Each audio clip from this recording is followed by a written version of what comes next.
मुशर्रफ से कौन पंगा ले सकता, उसका प्रोग्राम कौन चेंज कर सकता। जलसे में आने वालों मुझे बताओ, तेरा प्रोग्राम उस रब ने बना दिया, तेरा प्रोग्राम उस मौला ने बना दिया, उस रब ने बनाया, उस मौला ने बनाया। वो प्रोग्राम कोई हैक नहीं कर सकता, उस प्रोग्राम को कोई चेंज नहीं कर सकता, उसे कोई बदल नहीं सकता।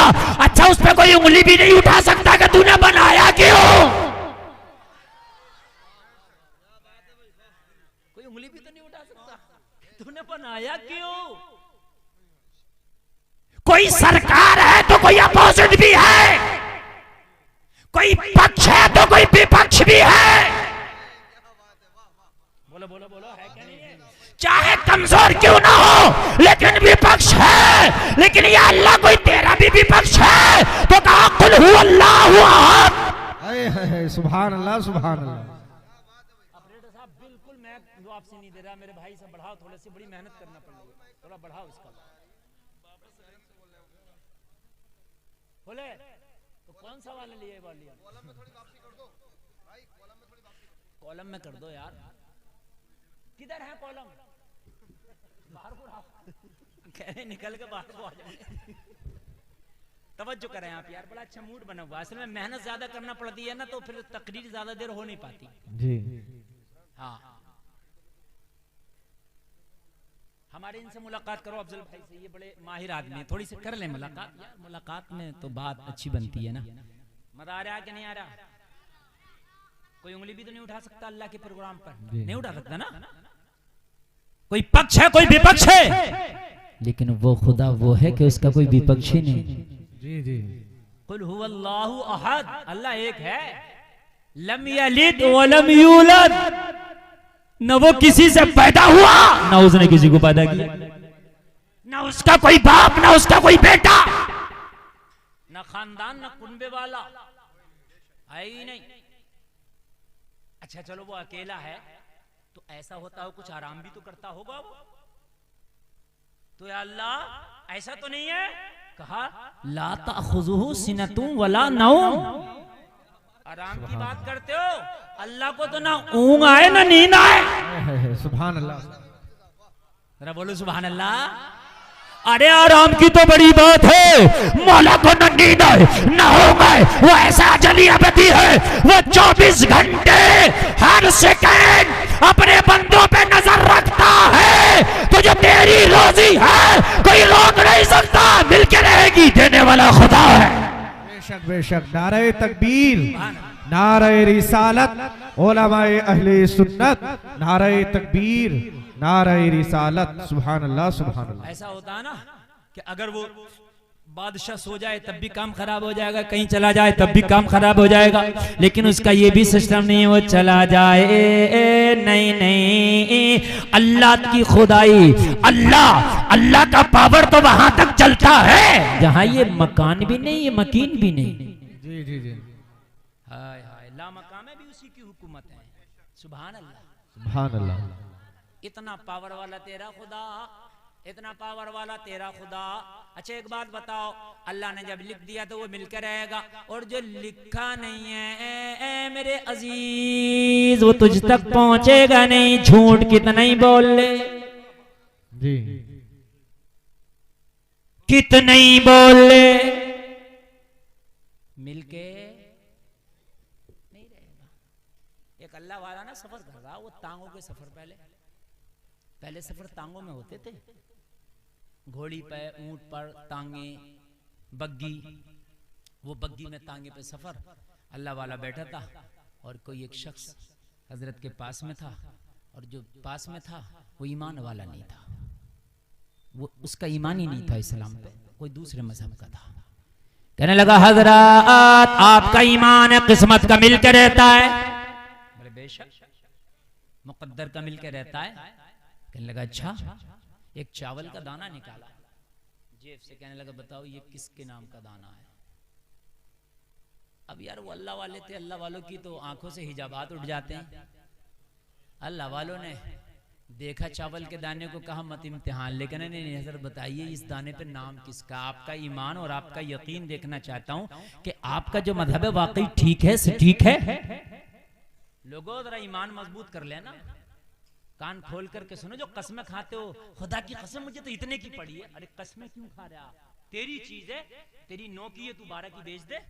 कसम क्यों खा रहा है? तो खुदा की कसम मुझे 11 की पड़ी है, क्यों हराम कर रहा है इसे? तू तो ये क्या भाई, मुझे तो 5 रुपए की पड़ी है, मैं तुझे 10 की दे रहा हूँ, मुझे कितने की पड़ी है इससे क्या मतलब है? तिजारत है, मुनाफा लूंगा। जी जी। और हर आदमी जानता है तिजारत करने को यार ऐसे थोड़ी बैठा है, बीवी बच्चे, हर आदमी मुनाफा लेगा। व अहल्लल्लाहुल बैअ व हर्रमर रिबा, अल्लाह ने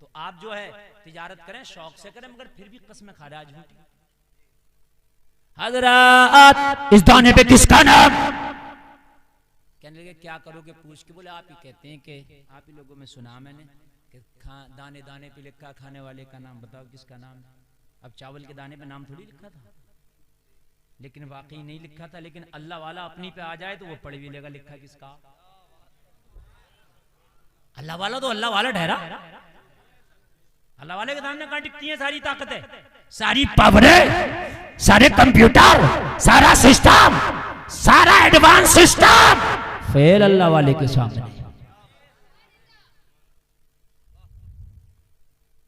कहने लगे क्या करोगे? कहने लगे बताइए किसका है, फिर हम आपको बताते हैं। अल्लाह वाले ने एक सियारस परिंदा होता है, उसका नाम लेके बताया, ये उसका नाम इस पे लिखा, वो परिंदा इसे खाएगा। कहने लगे बस लो खाएगा परिंदा, लिया और खा गया। लेकिन जो किस्मत में नहीं है नहीं मिल सकता, कुछ भी कर लो ना। शद्दाद ने जन्नत बनवाई मगर किस्मत में नहीं थी। रब ने कहा बनवा ले, मना नहीं कर रहा हूं, मगर किस्मत में नहीं है, रहेगा नहीं। ये झूठ बोल के, दलालियां करके, लोगों की खेत जोत के, मेंढे काट के, चक्रोड़ा तंग करके, कब्रिस्तान जोत के, लोगों को सता के, झूठ बोल के, हलाल और हराम कमा के, और उसके बाद में बिल्डिंग बनाता, मगर अल्लाह की रहमत ठान लेती है, अल्लाह की कुदरत ठान लेती है, बना ले, रहेगा नहीं, बना ले, रहेगा नहीं। और देखा कि बना के निपटा, इंतकाल हो गया, कहां रहा है? खा लिया। अल्लाह वाला खामोश। कहने लगा हजरत क्या हुआ? इस दाने पे तो आप कह परिंदे का नाम था, और ये तो मैंने खा लिया, मगर इसने जल्दी में खाया। बहस की थी ना, थोड़ा सा जल्दी में खाया, मुकाबले में था ना, तो जल्दी में खाया, वो हलक के नीचे तो न गया बल्कि ऊपर चढ़ गया। कभी कभी ऐसा होता है कि आप खाते हो तो कुछ ऊपर चढ़ जाता है, अब लगता है कि अब छींक आई, अब छींक आई, इस तरीके से। अब खा तो लिया, बात तो कर रहा, मगर अब छींक आई और अब छींक आई, ऊपर चढ़ गया। ये बग्गी चलते चलते रास्तों से गुजरी, थोड़ी दूर पर एक परिंदे का वही जोड़ा चुग रहा था, चुग्गा अपना जो चुग्गा लेता ना, ले रहा था। इसको छींक ऐन उसके सामने आ गई, और जब छींका तो नाक के रास्ते से वो चावल का दाना कूद के वहीं गिरा जहां वो परिंदा चुग्गा अपना ले रहा था। जैसे इसके सामने आया, इसने चोंच मारा और उठा लिया। अल्लाह वाले ने कहा बता नाम किसका है? तूने खा तो लिया था, मगर तेरी किस्मत में नहीं था, अल्लाह ने तेरे हलक के नीचे नहीं जाने दिया। देख उसकी किस्मत में था, तेरे मुंह से होके भी वापस आ गया, अल्लाह वाले के कदमों पे गिर गया, और गिर के बोला हुजूर मैं समझ गया, अल्लाह हक है, सच है, उसका प्रोग्राम बिल्कुल फिक्स है। हाथ बढ़ा के मुझे कलमा पढ़ा दो। सुभान अल्लाह, सुभान अल्लाह। उसका प्रोग्राम बिल्कुल सच है, मैं मान गया, मुझे कलमा पढ़ा दे, मुझे कलमा पढ़ा दे, और कलमा पढ़ के दाखिले इस्लाम हो गया। जलसे में आने वालों मुझे बताओ कितने लोग हैं ये सोचते हैं कि यार जब किस्मत का मिलकर ही रहेगा तो क्यों ना जायज तरीके से कमाए, क्यों ना हलाल तरीके से कमाए, क्यों ना अल्लाह ने अगर हमारी रोजी में अल्लाह ने अगर हमें माली के निसाब किया है, तो अगर ज़कात हमारे ऊपर है तो क्यों ना हम ज़कात निकालें। कितने लोग हैं लेकिन ऐसे ही खाते हैं, अगर तुमने ज़कात नहीं निकाली तो माल बढ़ेगा नहीं। आपकी ये सोच है कि अगर मैं ज़कात नहीं निकालूंगा तो मेरा माल बढ़ जाएगा। जलसे में आने वालों इस सोच को निकालना पड़ेगा, तेरा माल बढ़ेगा नहीं बल्कि तेरा माल घटता रहेगा, तेरे घर की बरकतें निकल जाएंगी, तेरे घर का सुकून और करार खत्म हो जाएगा, तेरी जिंदगी जिंदगी का करार खत्म हो जाएगा। जलसे में आने वालों, अगर अल्लाह ने आपको मालिक के निसाब किया है तो हिसाब लगा के ज़कात निकालो। घर का जो मालिक मैन मुखिया है उसको चाहिए कि साल में एक बार बिल्कुल कलम लेके बैठ जाए और एक एक सिक्के का ज़कात निकाले, इसलिए कि मरने के बाद इसका हिसाब तुझसे होगा, बड़ा सख्त बैठेगा। और तू क्या सोचता है कि ज़कात दे दूंगा तो मेरा माल घट जाएगा? नहीं, बल्कि तेरा माल बढ़ जाएगा, बल्कि तू डॉक्टरों के पास जाने से बचेगा, बल्कि तेरा माल कोर्ट कचहरी में जाने से बचेगा, बल्कि तेरा माल, सुन ले, दूसरी गलत जगहों से जाने से बचेगा। अगर अल्लाह ने तेरे पास ज़कात वाजिब किया है, ज़कात निकाल, अपने माल को पाक कर। बेशक बेशक। लेकिन कितने लोग हैं, बहुत कम लोग हैं जो हिसाब लगा के ज़कात को निकालते हैं, सोचते हैं निकाल दिया तो कम हो जाएगा। लोगों, तुम्हारी सोच गलत है। जलसे में आने वालों, एक कान खोल करके सुनो, आप दुनिया का कोई भी काम कर लो मगर उसमें ऐसी गारंटी नहीं है। अगर आप तालीम के लिए अपने बच्चों को कहीं कॉलेज में लेकर जाओ तो कॉलेज वालों से बात करो, मैं अपने बच्चों का एडमिशन कराना चाहता हूँ, तो कॉलेज वाला कहेगा पहले उसकी फीस जमा करना पड़ेगी, बाद में इसका एडमिशन होगा। अगर आप ये कहो मुझे दवाई चाहिए तो डॉक्टर कहेगा पैसे पहले चाहिए, उसके बाद में तुझे दवाई मिलेगी। अगर आप कहोगे मुझे सफर करना है तो टिकट वाला कहेगा पैसा पहले, टिकट बाद में मिलेगा। अगर आप कहीं आपको खेती का काम करना है, आप बीज लेने के लिए जाओ तो बीज लेने वाला कहेगा बीज बाद में, उसका पैसा पहले। आप कहोगे मैं बीज का पैसा तो दे रहा हूं, क्या खेती की गारंटी है? तो कहेगा नहीं। आप कहोगे कि मैं पैसा तो पहले दे रहा हूं, मेरे बच्चे की तालीम की गारंटी है? स्कूल वाला कहेगा नहीं। आप कहोगे डॉक्टर से मैं पैसा पहले दे रहा हूं, लेकिन क्या शिफा की गारंटी है? डॉक्टर कहेगा नहीं। मगर ज़कात का निजाम अल्लाह ने ऐसे बनाया कि अल्लाह पहले तुम्हें माल अता फरमा रहा है और एक साल उस माल को खूब अच्छे से इस्तेमाल करो, एक साल के बाद अल्लाह आपसे कह रहा है कि अब ज़कात दो। एक साल के बाद बताओ, ऐसा निजाम है कहीं? मुझे बताया। हर चीज में पैसा पहले, लेकिन ज़कात में माल पहले पैसा बाद में। हाँ, तो निकालो कर अल्लाह ने मालिक के निसाब किया। बाज आदमी ऐसा होता है मेरे भाइयों कि खुद तो निकल जाता है लेकिन वो जिंदगी में ज़कात नहीं निकाल पाता। खुद निकल जाता है वो, लेकिन ज़कात वो निकाल नहीं पाता। अगर ज़कात नहीं निकालोगे ना, जलसे में आने वालों बड़ा खतरनाक मसला है, बहुत खतरनाक है। तेरे घर वाले खाएंगे, तेरे बीवी बच्चे खाएंगे, सब ऐश करेंगे, लेकिन ज़कात तूने नहीं दी तो हिसाब तुझसे होगा और बड़ा खतरनाक होगा। कब्र में पैर लटके पड़े, कब्र में अगर मदरसे का कोई रसीद काटने पहुंचा तो जान निकल जाए। जान कहता बड़ा बेटा घर पे नहीं है, बाद में आइयो, अब छोटा बेटा घर पे नहीं है। अब्बा जी तुम्हारा जाने का टाइम हो रहा है, जो दे रहे हो दे दो अपने हाथ से। बड़ा बेटा छोटे बेटे के चक्कर में रह जाओगे, तुम निकल जाओगे, सब बेटे मिलकर तुम्हें कब्रिस्तान में डालिएंगे। हाँ, और मरने के बाद फिर बड़े फल लाएंगे, बड़ी फातह कराएंगे। जितने फल मरने के बाद ला रहा है अब्बा की फातह में, इतना अगर जिंदगी में ले आता तो अब्बा बड़ा जवान और तंदुरुस्त दिखाई देता मरने तक। सही बात बता रहा हूं। कम से कम 10 तरह का फल है फातह में, और अब्बा जिंदा था, पसीने में हालत खराब थी। जिंदगी में तो ये भी नहीं देख रहा था कि अब्बा की हालत क्या, कम से कम आराम दे दूं इस अब्बा को। बुढ़ापे में भी खूब खेत पे जा रहे थे अब्बा, समझ रहे हैं आप? ये सेब इतने इतने अंगूर और इतने अनार तूने पहले अब्बा को खिला दिए होते तो जिंदगी तो बरक़ जितनी है होना है, लेकिन अब्बा रहता हट्टा कट्टा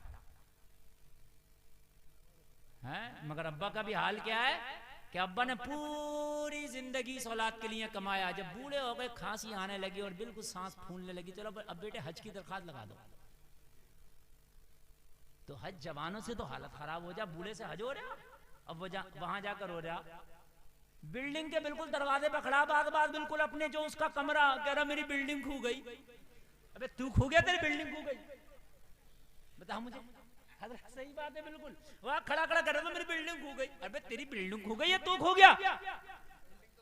बिल्डिंग तो वही है। तो 60 साल के बाद तो यार होश वैसे भी खराब हो जा। गवर्नमेंट रिटायर कर देती है भाई, 60 साल हो गए, बिना रिटायर करो, घर बैठे बैठे खाते पीते रहो, दे रहे खर्चा ला। और यहाँ जा रहा हज करना। वो जवानी में क्या कर रहा था तू? कि उस बेटे के लिए वहां मकान बनाया, उसके लिए वहां बनाया, उसके लिए वहां बनाया, उसके लिए कि इन बेटों ने क्या किया? अगर अल्लाह ने तुम्हें इस काबिल किया, तुम्हारी बदन में जान है, तो हज भी करो अपने पैसे से, बेटों के चक्कर में ना रहो, क्या पता कराए ना कराए, खुद करो। और ज़कात अगर वाजिब है तो खुद दो। किसी का सिक्का आ रहा तो उसका सिक्का दो, किसी का तुम्हारे पर कर्जा है तो दो, किसी का माल है तो दो। और हराम तरीके से बिल्कुल रोजी अपनी कारोबार करो मत। कोई नहीं है किसी का, ना कोई नहीं। ये बच्चे जी औलाद जिनके लिए तुम कर रहे हो ना, जो औलाद बचपन में औलाद बड़ी प्यारी लगती है, माँ बाप को भी औलाद को भी। बेटे कहते हैं अम्मा मेरी है बचपन में, वो दूसरा कहता नहीं मेरे हैं अब्बू। लड़ते हैं, मैं सोऊंगा अम्मी के पास, मैं सोऊंगा अब्बू के पास। और जब ये जवान हो गए, अब्बा बूढ़े हो गए, तो कहने अब्बा तेरे हैं। हकीकत बात बता रहा हूं मैं, अब्बा तेरे हैं, तू रखेगा इतने दिन तू रखेगा, इतने दिन तू रखेगा। हाय पढ़ते लग गए बाप के, हाय पढ़ते लग गए माँ के। और जलसे में आने वालों यार कहाँ हो, जरा कान खोल के सुनो। अल्लाह ने तुम्हें पावर दी है तो अपने रहते रहते अपनी जिंदगी में सही काम कर जाओ। अपनी जिंदगी में क्या कर जाओ, सही काम कर जाओ। किसी का अगर हराम आए, मेरी माँ बहनों कान खोल के सुनो, अगर तुम्हारा बेटा तुम्हारा शौहर हराम तरीके से कमाता और घर में लाता, तो अपने शौहर से कह दो, और मेरे शौहर हम गोश्त नहीं दाल खा लेंगे, मगर हमारे बच्चों को खबरदार जो हराम के लुक़मे लेकर के आया। हलाल हलाल होना चाहिए, हलाल के लुक़मे होना चाहिए, हराम नहीं। जिस दिन तेरी रोजी पाक हो गई, तेरी नस्ल खुदा की कसम कभी तेरी बागी नहीं हो सकती, तेरी मुतियों फरमा बरदार होगी। ये नस्ल तेरी बागी नहीं हो सकती, लेकिन रोजी तेरी हलाल हो। और हलाल रोजी में अल्लाह बरकत भी फरमाता है। और हलाल रोजी में अगर अल्लाह चाहे तो इतनी बरकत कर दे, इतनी बरकत कर दे कि अल्लाह तुझे हलाल तरीके से कमाने पर करोड़पति भी बना सकता है, बना सकता अल्लाह। मुगलिया सल्तनत का एक बादशाह गुजरा है जिसका नाम है औरंगजेब, बहुत बड़ा बादशाह, मालूम है? इनकी दौरे हुकूमत में सच्चाई का ये आलम था, ये आलम था, ये आलम था। लोगों कान खोल करके सुनो। खुद बादशाह का ये हाल था कि टोपियां बना बना के अपने घर के खर्चे चलाता, कुरान शरीफ की किताबत करता, और उन नुस्खों का हदिये के जरिए लोगों अपने घर का खर्चा चलाता। औरंगजेब के घर में कभी सिरका और कभी मसूर की दाल का पानी, ये एक तरीके का सालन होता, दोनों सालन कभी नहीं होता। जलसे में आने वालों इतना बड़ा बादशाह, लेकिन हाल ये था कि खाली टोपी बना बना के अपने घर का खर्चा चलाता। मैं ये नहीं कहता कि पैसा कमाना बुरी बात है, मगर ये जरूर कहता हूं कि पैसा कमाओ मगर हलाल तरीके से कमाओ। अरे यार एक बात बताओ, एक मछली समंदर में ऐसी है कि उसका एक वक्त का खाना हाथी के बराबर है, उसका कोई कारोबार नहीं, कोई बिजनेस नहीं, मगर अल्लाह उसे भूखा नहीं सोने देता। अल्लाह उसे भी खिलाता। तो मुझे बता, क्या तेरी दो रोटी अल्लाह तुझे नहीं खिलाएगा? अल्लाह तेरी किस्मत का भी तुझे खिला कर रहेगा।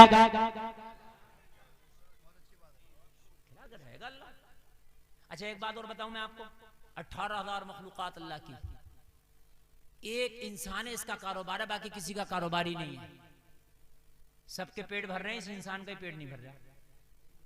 बात हकीकत है कि नहीं? पेट सबके भर रहे हैं, हाथी का भी पेट भर रहा, परिंदों का भी पेट भर रहा, चरिंदों का भी पेट भर रहा, मछलियों का भी पेट भर रहा, सबका पेट।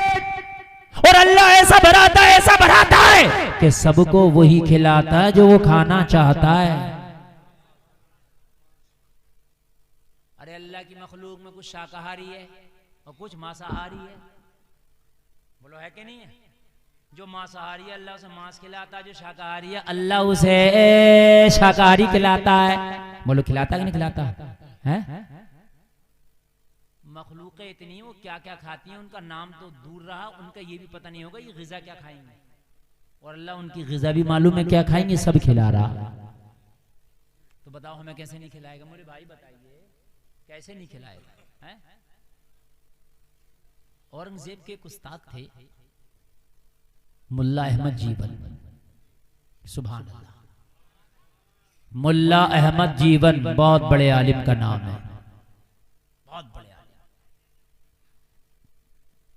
औरंगजेब ने चाहा कि हजरत की दावत कर दूं, औरंगजेब ने दावत करके मुल्ला अहमद जीवन को खत भेजा, हुजूर आपकी दावत है, तशरीफ ले आए दिल्ली। हजरत भी हजरत ही थे। खत के जवाब में लिखा, औरंगजेब मदरसे में पढ़ाता हूँ, तेरे यहाँ आऊंगा तो छुट्टी होगी, और मदरसे की छुट्टी करना नहीं है, शाबान में मदरसे की छुट्टी पड़ेगी तो शाबान में तेरे यहाँ दावत खाने आऊंगा। सुभान अल्लाह बोल दो। अगर आज का होता तो सब कुछ छोड़ दा, बादशाह का नौता आ गया मियाँ, पहले दावत खाई जाएगी, बाद में देखा जाएगा। बादशाह शहंशाह हिंदुस्तान, मगर कहा चाहे शहंशाह हिंदुस्तान हो या कोई हो, लेकिन जाएंगे जब जब मदरसे से छुट्टी मिलेगी।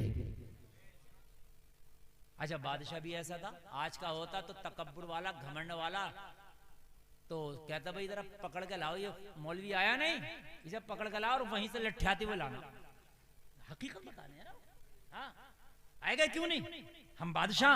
लेकिन बादशाह खुश हुआ। हजरत वाकई आपको अपनी जिम्मेदारियों का एहसास है।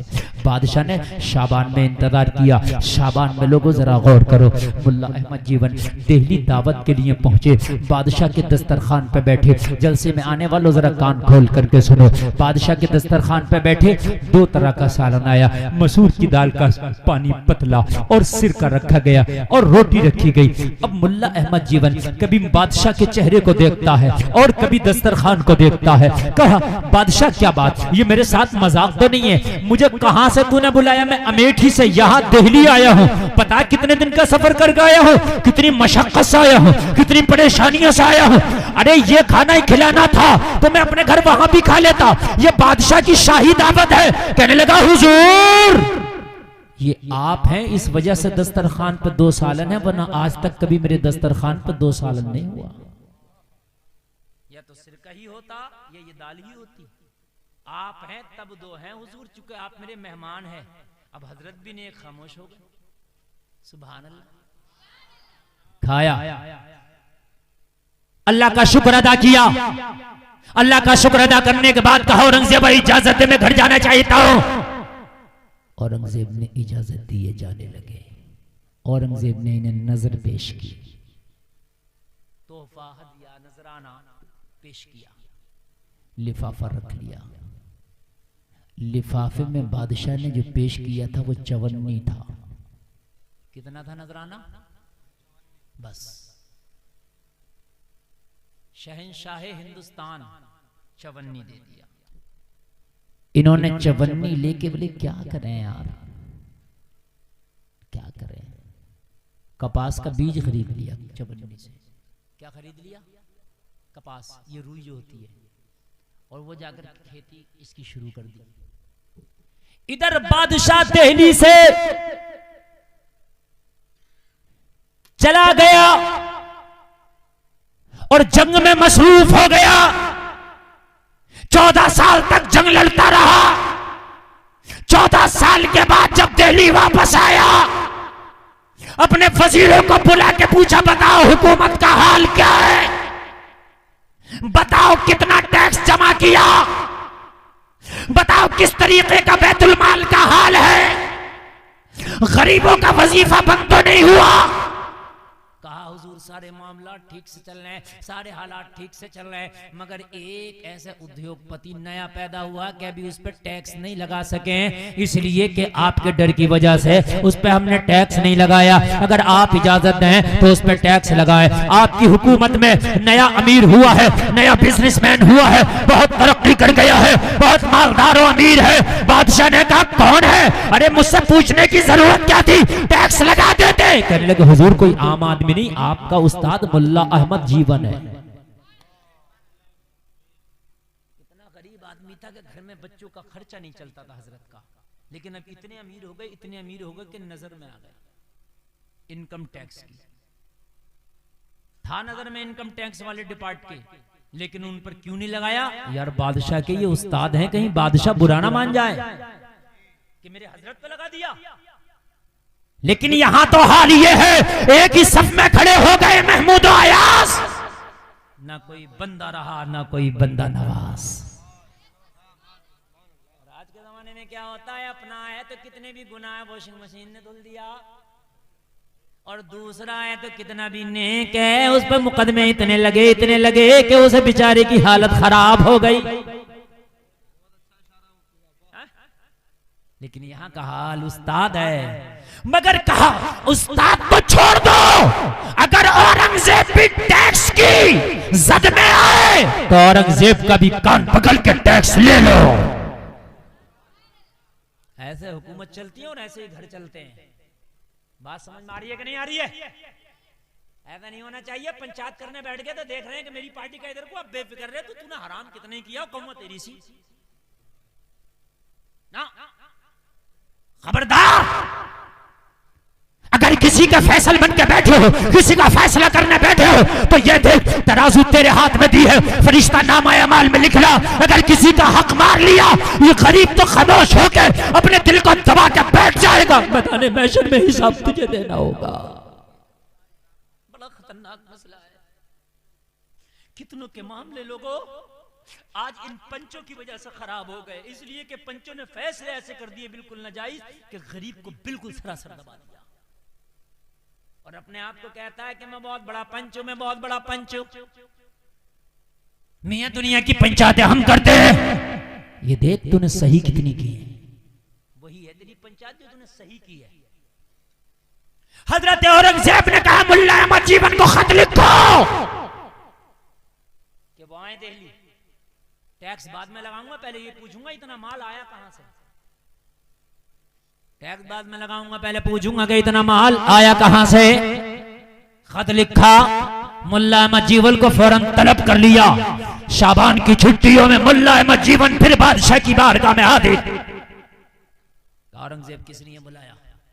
कहा हुजूर ये बताइए कि आप तो बड़े गरीबी हालात से गुजर रहे थे, मैं 14 साल जंग में मसरूफ रहा, मराठों से लड़ता रहा, ये बताइए कि इन 14 साल में ऐसा कौन सा बिजनेस और कारोबार कर लिया कि आप टैक्स की जद में आ गए। कहने लगे बादशाह ये मुझसे ना पूछिए, खुद से पूछ। मैं तो खुद तुझसे पूछने वाला था ये बात कि मैं इतना मालदार कैसे हो गया। हैदरा बोलो सुभान अल्लाह। देखो मैं फिर आपसे कह रहा हूं, आपको इस तकरीर में वाकई मुझे लग रहा है कि खुशक लग रही है, आपको ऐसा लग रहा है मजा नहीं आ रहा, लेकिन यकीन मानना कि मैं आपकी इस्लाह करना चाहता हूं। मैं खूब जानता हूं, मैं इतने नारे लगवा दूंगा इस महफिल में से, इतने नारे लगवा दूंगा, 14 साल का पुराना मंझा हुआ मुकर्रिर हूं मैं, कोई नया नहीं हूं, मैं सब जानता हूं। हाँ, मैं इतने नारे लगवा दूंगा आपसे कि सब खड़े होकर नारे लगाओगे, मैं सब जानता हूं। हाँ 2 मिनट लगेंगे, लेकिन आप, मैं समझ रहा हूं, मैं ये भी समझ रहा हूं कोई नखून काट रहा, कोई दांत काट रहा, वो वाली तकरीर नहीं कर रहे जो हमने नेट पे सुनी थी। तो जो नेट पे सुनी थी वो तो सुनी ली, वो ना करूं जो सुनी नहीं है।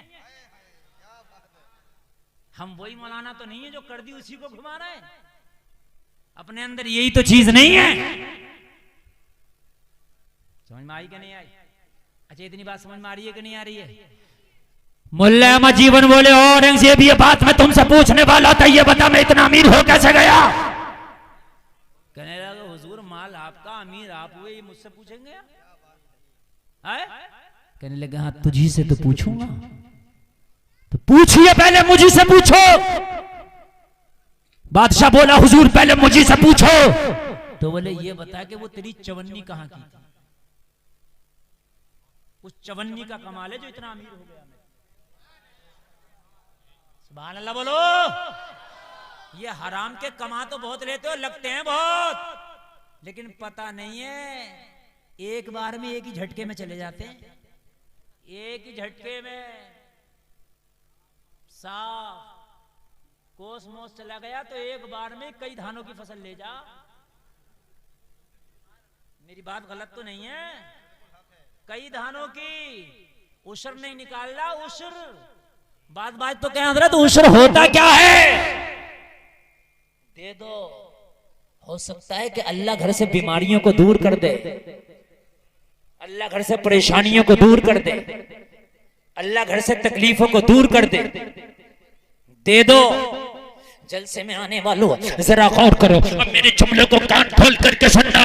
मुल्ला अहमद जीवन ने कहा ये तेरी चवन्नी का कमाल है औरंगजेब, ये तेरी चवन्नी है कि जिस चवन्नी की वजह से अल्लाह ने मुझे इतना अमीर कर दिया, इस चवन्नी के मैंने चंद बीज खरीदे थे कपास के, मैंने उसको अपने खेत में बोया, उसमें इतना बरकत, इतना बरकत, इतना बरकत, इतना बरकत, इतना बरकत, इतना बड़ा मैं किसान हो गया कपास का कि अल्लाह ने इतना अमीर कर दिया कि इलाके में मेरी अमीरी के चर्चे होने लगे। पूरे इलाके में मेरी अमीरी के चर्चे। इस मैक से अच्छी और इस मैक से बेहतर मेरी आवाज खाली आ रही है। समझ रहे हैं आप? ये सुन के किसी की दे नहीं रहे, ये मैक वाले हैं, इनका मतलब ये है कि भाई मान या मत मान, मैं तेरा मेहमान करूंगा वही जो मन की है। नहीं सुनेंगे आप, इनको मुझे सुनाना, मैं बगैर मैक के भी सुना दूंगा, आप टेंशन ना लें, आप टेंशन ना लें। मुझे आवाज अल्लाह ने बहुत दी है। मुझे बताओ औरंगजेब ये चवन्नी है कहां की? औरंगजेब ने कहा हुजूर इस चवन्नी के बारे में न पूछो, ये एक राज है जो मेरे रब के दरमियान पोशीदा है। हाय हाय एक राज है। कहा तुझे बताना तो पड़ेगा। कहने लगा हुजूर ये मैं नहीं बता पाऊंगा, एक राज है, इस राज को मेरे और मेरे रब के दरमियान रहने दे। अगर ये खुल गया राज तो हुजूर हो सकता है कि मरने के बाद मुझे वो अजर ना मिले। यार आप ही या तो बात कर लो या मुझे ही बोल लो। आप लोगों ने एक ऐसा तो मैक लगाया कि मुझे शायद कई महीने के बाद ऐसे मैक में मैं तकरीर कर रहा हूं और फिर आप भी बोल रहे हो ऊपर से। यार अजीब मसले हैं आप लोगों के। कितनी मेहनत से मैं तकरीर कर रहा हूं, कितनी मेहनत से मैं आपको बतला रहा हूं और आप लोग फिर भी नहीं चुपेंगे तो फिर आपका आने का मकसद ही क्या? घर चले जाओ, अपने बीवी बच्चों में बात करो।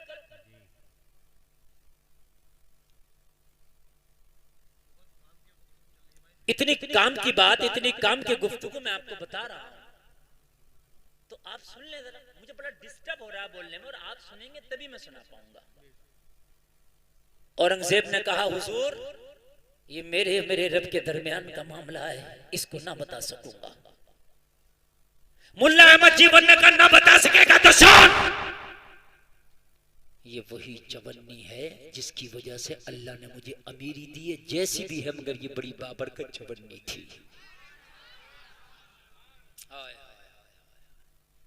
खुदा की कसम अगर हलाल के लुक़मे कम हो, हलाल के सिक्के कम हो, लेकिन खुदा की कसम हराम के बहुत पे भारी होते हैं, वो बहुत पे भारी होते हैं, बहुत पे भारी होते हैं। मुल्ला अहमद जीवन ने कहा बादशाह कोई और बात हो तो बता। कहने लगा हुजूर का दिन आराम करें और उसके बाद में तशरीफ ले जाएं। बादशाह ने सारे वजीरों को बुलाया, सारे वजीरों को बुला के बादशाह ने फरमाया अब मुझे अपना अपना हिसाब दो। सारे वजीरों ने अपना अपना हिसाब दिया। लोगों जो कैशियर था, जो आमदो खर्च का रजिस्टर अपने हाथ में रखता था, बादशाह ने उसे बुलाया। कहने लगा तू अपना हिसाब दे, कितना आया कितना गया, सारा हिसाब दिया मगर एक चवन्नी का हिसाब ना दे सका। कहने लगा हुजूर एक चवन्नी मेरे हिसाब से बाहर चल रही है, इसका हिसाब मैं नहीं दे सकता। औरंगजेब ने कहा मुझे इस चवन्नी का भी हिसाब चाहिए, मुझे इस चवन्नी का भी हिसाब चाहिए। कहने लगा हुजूर कहां से दूं, वो चवन्नी मैंने किसे दी है उसका नाम पता ही नहीं। बादशाह ने कहा मामला क्या है, मुझे मामला तो बताओ।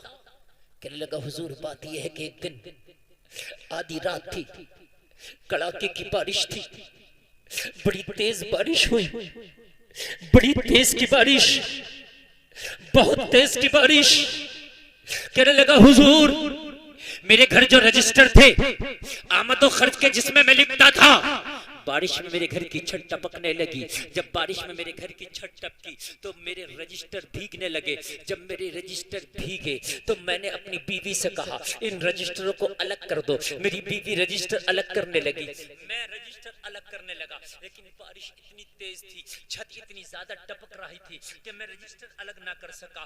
बारिश बहुत तेज होने लगी। मेरी बीवी ने कहा मैं थक गई, रजिस्टर ज्यादा है, हमारे घर में कोई ऐसी सूखी जगह लग नहीं रही जहां पर इन रजिस्टरों को बचा दिया जाए। किसी मजदूर को पकड़ के ला ताकि वो आए और जल्दी जल्दी इन रजिस्टरों को हटवा दे। मैंने कहा अब रात में कौन मिलेगा, तेज की बारिश है, कहा जा हो सकता है कि कोई परेशान हाल हो तुझे मिल जाए। कहने लगा हुजूर औरंगजेब की बारगाह में बोला हुजूर मैं घर से निकला कि शायद कोई मुझे मिल जाए, लेकिन कोई नजर नहीं आया। जैसे ही मैंने अपनी दीवार के करीब देखा तो एक शख्स चुपका हुआ खड़ा है, उसके चेहरे पे नकाब पड़ा है, चेहरे पे कपड़ा है। मैंने कहा कैसे खड़ा है? खड़े होने वाले का मजदूर था, रात में मजदूरी करने निकला था, नाइट की ड्यूटी करने निकला था, लेकिन तेज बारिश होने की वजह से मैं काम ना कर सका। तेरी तेज बारिश होने की वजह से मुझे काम न मिल सका, इसलिए तेरी दीवार की पनाह ले ली। यहाँ अपने आप को छिपा के खड़ा हूँ, वरना बहुत ज्यादा भीग जाता। यहाँ थोड़ा सा मुझे बचाव मिला है, इसलिए खड़ा हो गया। तो ये कहने लगा मुझे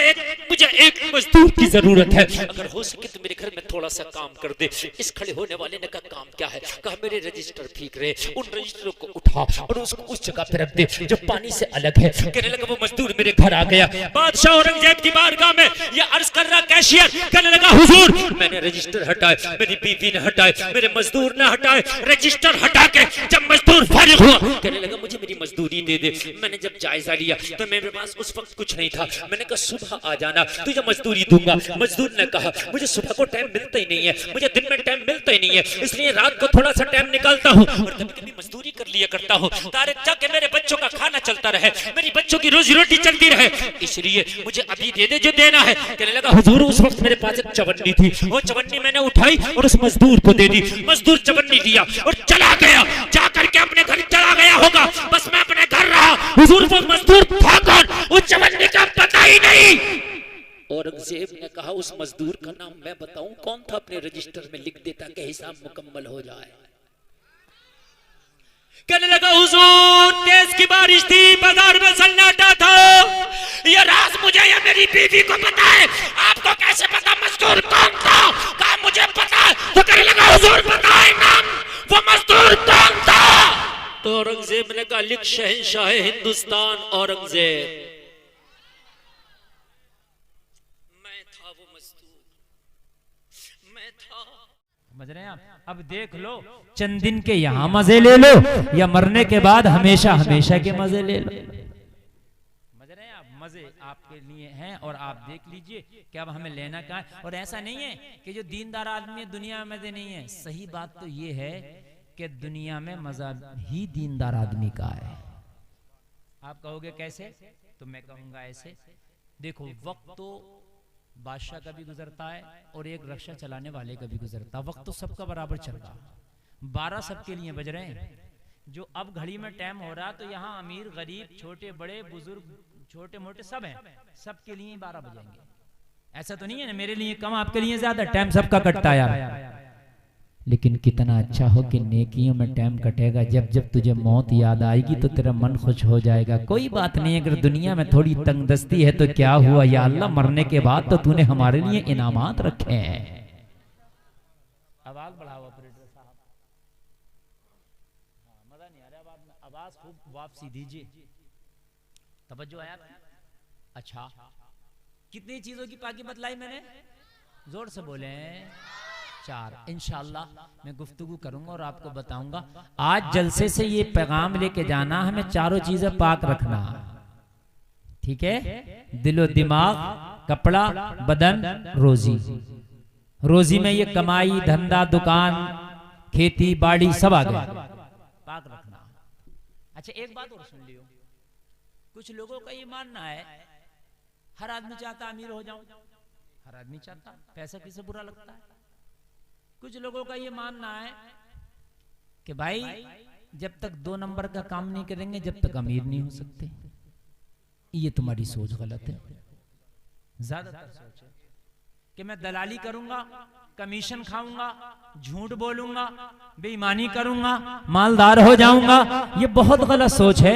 बल्कि सही पूछिए तो ये सोच तकदीर के खिलाफ है, तकदीर के खिलाफ है। और तकदीर पर ईमान रखना जरूरी है। वल क़द्रि खैरिही व शर्रिही मिनल्लाहि तआला वल बासी बादल मौत। समझ रहे हैं आप?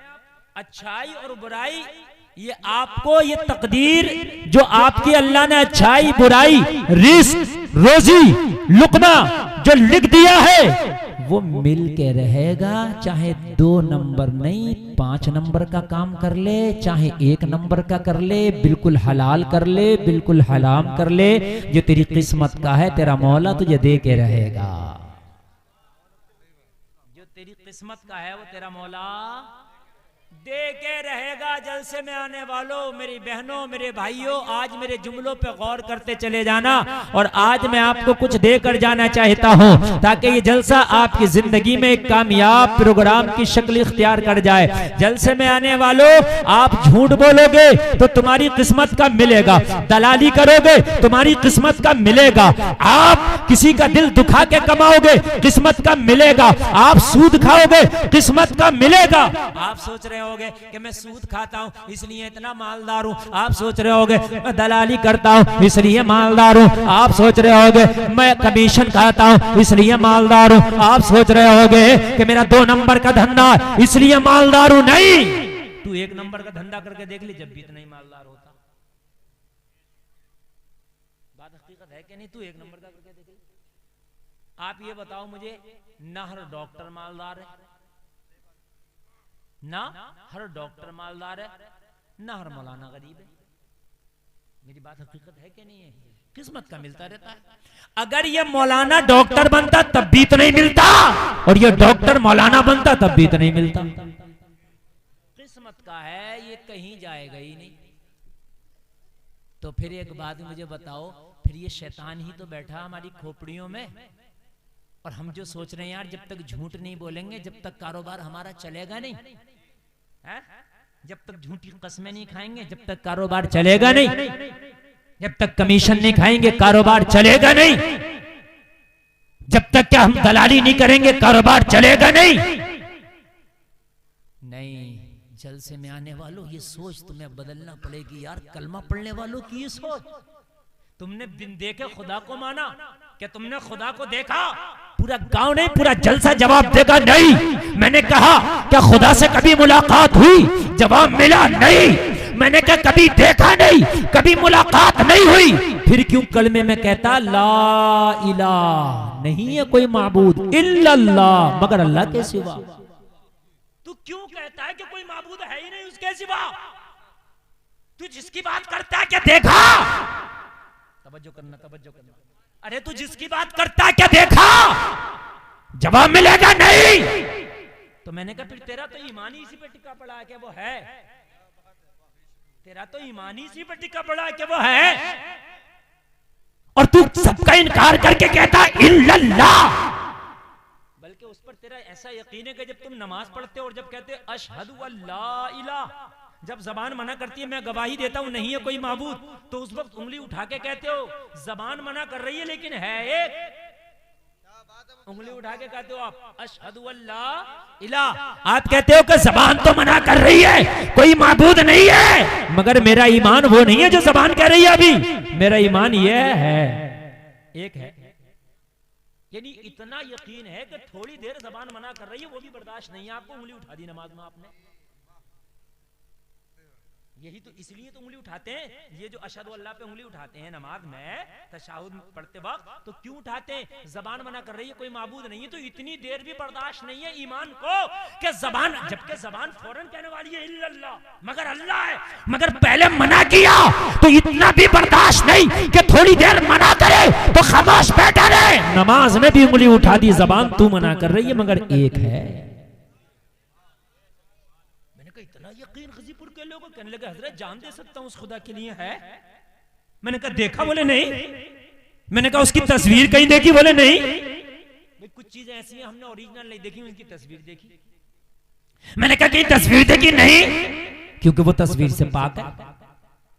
कितना बड़ा है, कितना लंबा है, कितना छोटा है, तो जवाब मिला वो जिस्म और जिस्मानियत से पाक है, जिस्मी नहीं उसका।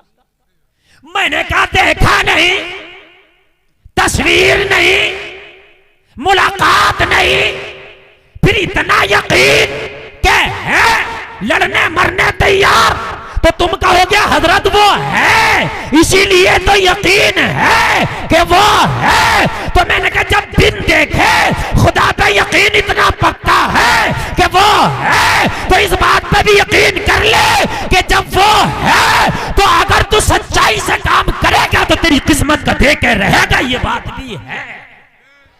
बेशक बेशक, सुभान अल्लाह, ये मिलेगा या रसूल अल्लाह। तेरी किस्मत का मिलके रहेगा अगर वो है। या तो ये कह दे वो नहीं है, या तो ये कह दे वो नहीं है। और जब वो है, नमाज में भी कहता है कि वो एक है, तो जब है तो उसने तेरा प्रोग्राम तो दुनिया में आने से पहले सेट कर दिया था। जब तू माँ के पेट में था तो फरिश्ते से लिखवा दिया था कितना रोजी कमाएगा, लिख। बेशक तू आया भी नहीं था, अभी तो तेरा कोई कारोबार भी सेट नहीं था, अभी तो तूने कोई बिजनेस भी नहीं लगाया था, अभी तो कोई ठेला भी नहीं लगाया था, अभी तो कोई दलाली भी नहीं किया था। अल्लाह ने माँ के पेट में लिखवा दिया था कितना कमाएगा, कैसा खाएगा, कैसा कमाएगा, अल्लाह ने लिख दिया था। जब अल्लाह है तो उसका बनाया हुआ प्रोग्राम भी है। बेशक बेशक, वाह वाह, सुभान अल्लाह, सुभान अल्लाह बोले यार जरा। सुभान अल्लाह। इतनी हल्के से काम नहीं चलेगा। जो मैं देना चाहता हूँ वो आपको दिल खोल के लेना पड़ेगा। अल्लाह है। नारे तकबीर, नारे तकबीर।